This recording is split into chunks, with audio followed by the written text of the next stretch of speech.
chapter, an important chapter of our maths, that is lines and angles. Okay, today, and this is important, but this is what to say. I am not finding actually the word about exactly that can be used for this chapter. It is important, but it is not that can. It is not enough to understand root geometry. Okay, now the chapter, that is lines and angle. The name of the chapter is lines and angle. And angle. Lines and angles. Here actually what this is saying that after reading the topic only we can understand that this chapter is belonging to the specific branch of mathematics, that is geometry. Hindi में भी समझा देता हूँ मैं आप लोगों को कि देखिए ये जो चैप्टर है ना लाइन्स एंड एंगल्स, ये जो चैप्टर है ये एक्चुअली में चैप्टर एक मैथ्स का एक जो पार्ट है। मैथ्स में देखिए मैथ्स के बहुत सारे पार्ट हैं, उतना जानने की जरूरत नहीं है, लेकिन उसमें से एक पार्ट है जिसका नाम है ज्योमेट्री, जिसमें कि हम लोग इन्हीं सारी चीज़ों के बारे में जानते हैं। लाइंस के बारे में देखेंगे, लाइन सेगमेंट के बारे में देखेंगे, रे के बारे में देखेंगे, एंगल के बारे में देखेंगे, ये सब चीज़ें। ठीक है, तो ये चैप्टर किसका पार्ट है? ज्योमेट्री का पार्ट है। समझ में आया? नाउ देखिए लाइंस जो है ना एक्चुअली हम लोग क्लास 3 से ही पढ़ते आ रहे हैं कि लाइन क्या होता है, लाइन क्या होता है।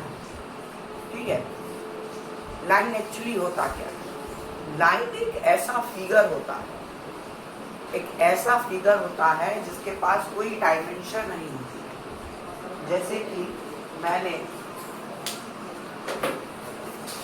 ये एक यहाँ से लिया और यहाँ तक खींच दिया, तो आपको क्या यहाँ कुछ डायमेंशन इसका दिख रहा है? इसका लेंथ दिख रहा है? नहीं दिख रहा है। क्यों? क्योंकि इसके दोनों तरफ क्या है? एरो है, मतलब ये दोनों तरफ एक्सटेंड हो सकता है, तो इसका कोई फिक्स लेंथ नहीं है। बात करें इसकी ब्रेथ की, तो इसकी ब्रेथ तो आपको दिख ही नहीं रही, दिख रही है क्या? नहीं दिख रही, मुझे तो नहीं दिख रही है। अगर आपको दिख रही हो तो कमेंट करो। ठीक है, तो यही लाइन है जिसके पास कोई डायमेंशन नहीं होता है और कोई फिक्स पॉइंट भी नहीं होता है, और ये फिक्स पॉइंट ना होने के कारण किसी भी एक सिंगल शीट ऑफ पेपर पे ड्रॉ नहीं किया जा सकता है। हाँ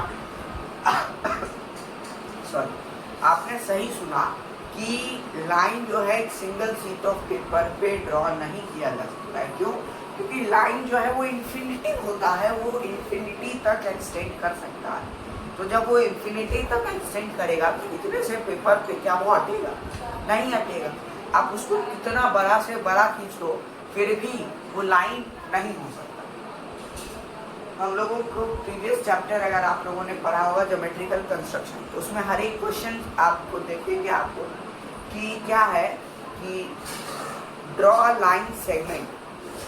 तो भाई लाइन सेगमेंट क्या बना है?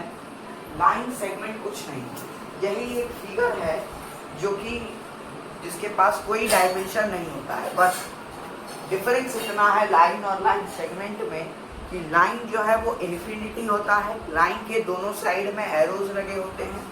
वहीं जहाँ लाइन सेगमेंट में दो एंड पॉइंट होते हैं, इसके एक फिक्स लेंथ हो सकती है, लेकिन लाइन को मापा नहीं जा सकता है। क्यों? क्योंकि ये एक्सटेंड इन्फिनाइट तक होगा। लेकिन लाइन सेगमेंट अगर हम कह रहे हैं कि line segment draw line segment of 6 centimetre, तो ये 6 सेंटीमीटर का ही है, ये उससे ज़्यादा भी नहीं है और उससे कम भी नहीं है। लेकिन कहेंगे कि ड्रॉ लाइन ऑफ 6 सेंटीमीटर, तो लाइन ही गलत हो जाएगा, वो स्टेटमेंट ही गलत हो जाएगा कि भाई लाइन 6 सेंटीमीटर का होगा कहाँ? कहे कि लाइन तो कोई फिक्स लेंथ हो ही नहीं सकता है, तो वो स्टेटमेंट गलत हो जाएगा। लाइन समझ गए? लाइन सेगमेंट समझ गए। अब बात करते हैं एंगल्स की। एंगल्स इस चैप्टर का नाम भले ही रख दिया गया हो लाइन्स एंड एंगल, लेकिन इस चैप्टर में आपको पूरा एंगल एंगल एंगल ही पढ़ना है। तो लाइन अगर था इस चैप्टर में तो मैंने बता दिया। बात करते हैं एंगल्स। एंगल क्या होता है?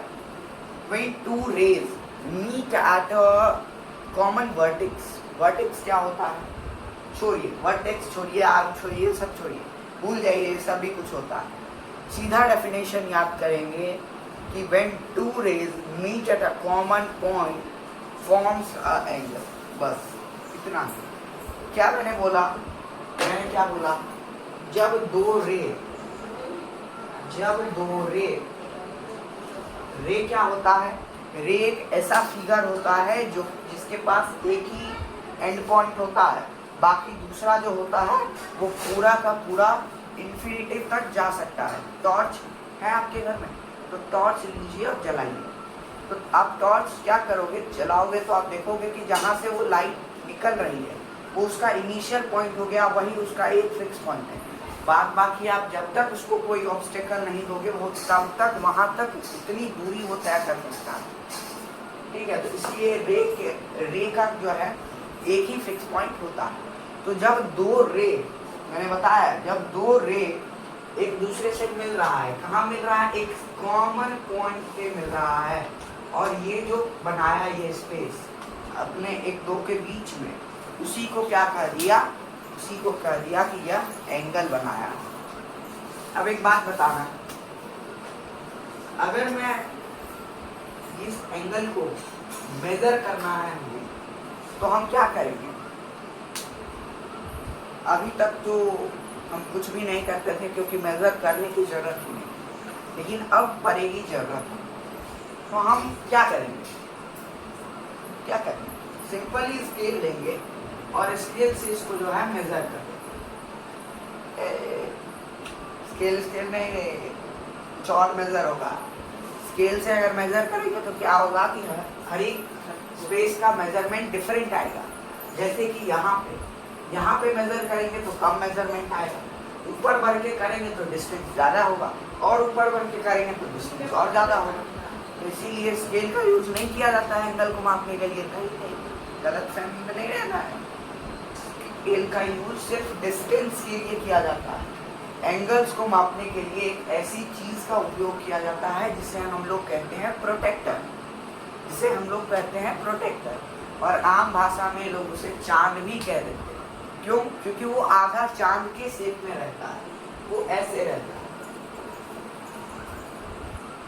ठीक है, तो वो उसे कह देते हैं हम लोग प्रोटेक्टर।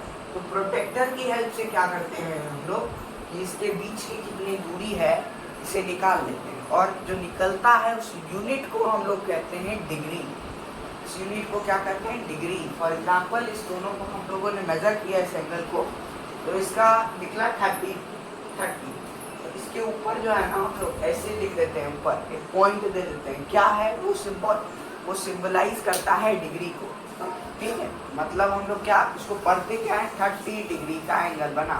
तो डिग्री क्या है वहाँ पे, यूनिट, जो कि यूज होता है मेजरमेंट के लिए। जैसे कि डिस्टेंस के मेजरमेंट के लिए मीटर यूज होता है, वेट के मेजरमेंट के लिए ग्राम यूज होता है, वैसे ही प्रोटेक्टर जो है जब हम लोग इस एंगल के मेजरमेंट के लिए हम लोग डिग्री का यूज करते हैं। यहाँ तक क्लियर? नाउ अब देखते हैं पेयर्स ऑफ एंगल। क्या देखते हैं, पहले पेयर्स ऑफ एंगल छोड़ो, पहले कॉमन चीज इस वीडियो में हम लोग देखते हैं। जैसे कि राइट एंगल क्या होता है, तो एक ऐसा एंगल जिसका मेजरमेंट एग्जैक्टली 90 डिग्री, एग्जैक्टली क्या हो, 90 डिग्री हो। वो एंगल कैसा दिखेगा, ऐसा। जब एकदम एग्जैक्टली होगा ना तो एक ऐसे हॉरिजॉन्टल रहेगा और एक ऐसे पैरेलल लाइन रहेगा। ये जो बीच का कोण बनेगा ये पक्का पूरा एग्जैक्टली 90 डिग्री का बनेगा। तो ये क्या हो गया, राइट एंगल। एक होता है एक्यूट एंगल। एक्यूट एंगल मतलब क्या होता है, 90 डिग्री से कम, 90 डिग्री से कम मतलब ऐसा होगा।